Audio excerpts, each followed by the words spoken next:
Got a 92 F-150. It's got a 5.0 manual transmission.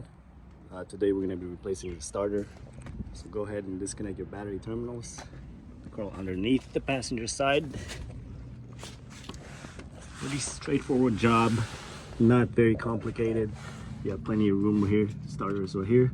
So you're gonna have, first thing you're gonna do is you're gonna remove that cover right here. Looks like a plastic cover like this. Pop that off. Once you pop that off, you're gonna go ahead and remove this nut right here.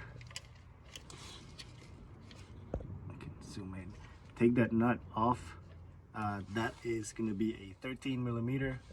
And then take this one off. That's gonna be a 10 millimeter. Then you move up right here. Take these two bolts off. They are gonna be, you can use a 13 millimeter, but in this case 13 millimeter is too big, so I used a 1/2 inch socket. Go ahead and take those two off. Once you take those two off, the whole thing comes out like this. Pretty simple job, anybody can do it. My grandma can do it. Rest in peace, grandma.